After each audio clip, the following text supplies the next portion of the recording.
Joseph the slave.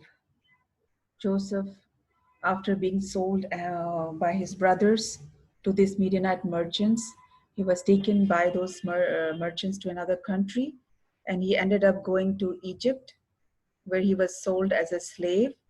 And while he was there, he was thinking, why did his brothers sold him as a slave? And he felt very sad, and he was missing his dad and his home. You know, he loved his dad so much. You remember the story when he was given the gift by his dad, and his dad and him, both of them would talk for a long time, and they'll share about God's plan, about his blessings. You know, he was missing his home, his country, his dad, and here he was away in a strange land, in a different country. He had never been away from his home. Imagine if somebody takes you away from home. How do you think you will feel? You know, it's very, very scary and very sad. That's what Joseph felt. Even though he was a big boy, he was a teenager. He was around 16 years old, but he never went through the situation, and he missed his dad, and he wondered why his brothers were being so mean to him and being so cruel to him. So he was standing in the marketplace, you know, standing as if he was an animal. You know, in those days, people were sold as animals to work for them, and they were called slaves. You know, and being slave was very difficult.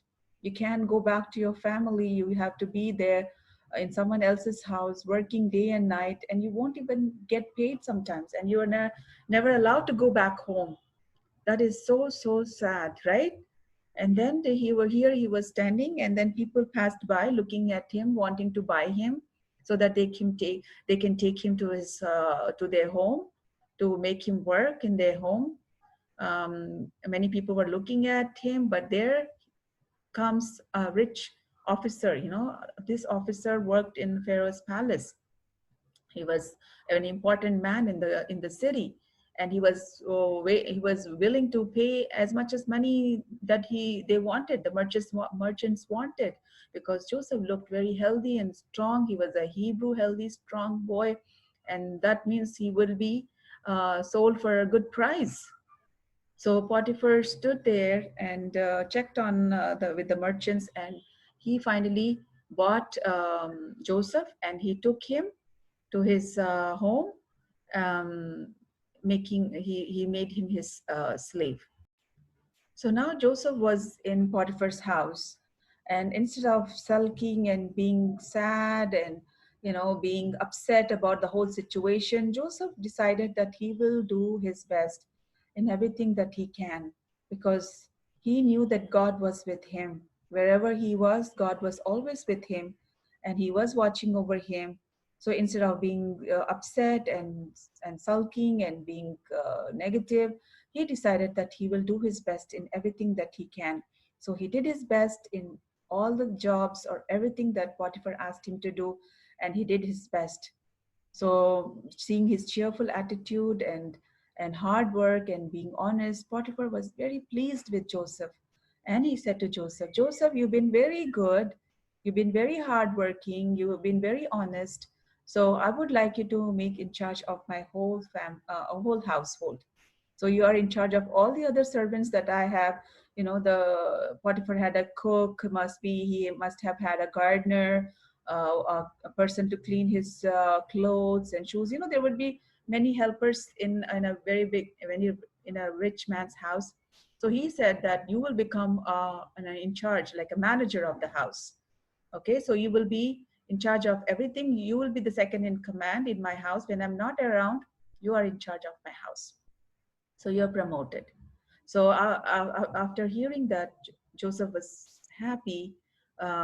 He decided that, you know, that he'll continue to do what he has to do. So the enemy did not like that. An enemy schemed against Joseph. You know, Joseph tried to be cheerful and be happy at all times. And enemy doesn't like that. And whenever we have a cheerful attitude, we are happy, the enemy gets really upset. He can't stand us being joyful and being happy. So the enemy schemed against Joseph. See, Potiphar had a wife. She was a beautiful woman, and she tried Joseph. She tried making Joseph do something wrong, and Joseph kept refusing, and he kept ignoring her. And this Joseph's Potiphar's wife could not stand that, and she felt insulted. And one time, when Potiphar went out of the city, she went to Joseph's room and she wanted him to do something wrong, and Joseph ran away from there. That's the best thing for us to do, right? Whenever we are we are asked to do something wrong, or we are tempted to do something wrong, we need to run away from there. And that's what Joseph did. He did the best thing by running away from there, and he thought that he's out of the trouble or out of this mess.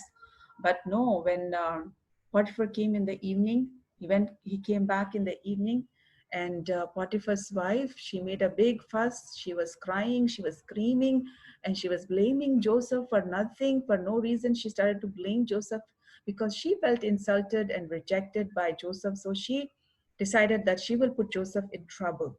That was her scheme. Okay, so she told her husband that, when you were out of the city, this Joseph, he tried to do something wrong with me. And when I refused, he tried to hurt me.